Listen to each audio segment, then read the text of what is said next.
রিজিক দেওয়ার মালিক কে? রিজিক কি আল্লাহ আপনাকে দেবেন না?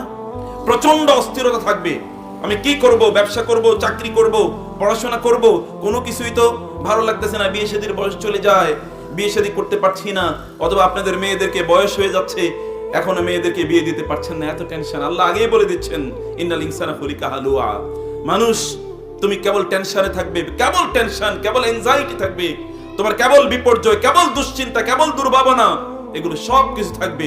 বাঁচার একটাই মাত্র উপায়, তা হচ্ছে ইল্লাল মুসাল্লিন আল্লাযীনা হুম আলা সালাতিহিম দাঈমুন, যারা তাদের নামাজের, মুসল্লিরা ছাড়া যারা তাদের নামাজের মধ্যে অব্যাহত আছে। একবার কেবলমাত্র পড়লো জুমাবারে, এরকম অনেক মুসলমান আছে কেবলমাত্র জুমাবারে নামাজ পড়ে, আছে কিনা? বুঝেন নাই কথা? কেবল জুমায় নামাজ পড়ে, আছে কিনা এরকম?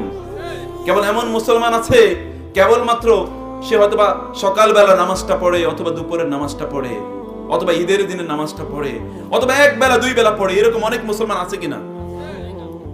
প্রিয় ভাইরা, রাসূলুল্লাহ সাল্লাল্লাহু আলাইহি ওয়াসাল্লাম বলেছেন, বাইনাল ঈমানি ওয়াল কুফরি ওয়াশ শিরকি তারকুস সালাহ। ঈমান, কুফর এবং শিরকের মধ্যে মূল পার্থক্যটা তৈরি করে দেয় হলো সালাত।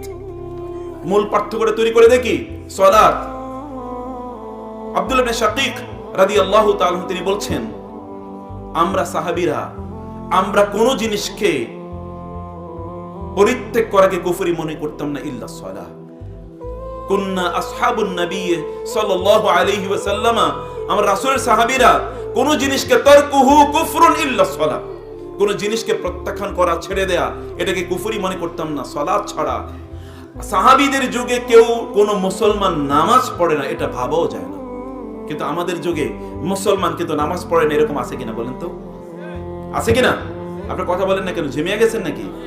এরকম আছে কিনা?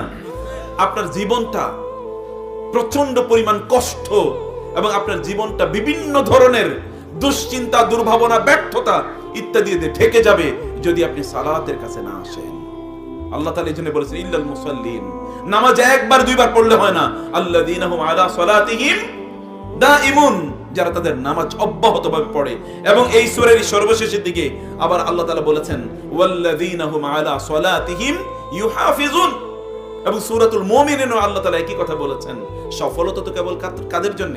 নামাজীদের জন্য। কদ আফলাহাল মুমিনুন আল্লাযীনা হুম ফি সালাতিহিম খাশিউন, কেবলমাত্র সফল হবে মুমিনরাই যাদের সালাতের মধ্যে তারা হচ্ছে প্রচন্ড বিনয়ী, এবং সালাতের মধ্যে তারা প্রচন্ড আন্তরিক, সালাতের মধ্যে তারা কেবলমাত্র আল্লাহ সুবহানাহু ওয়া তাআলাকে তারা স্মরণ করে, অন্য কোনো কিছু না।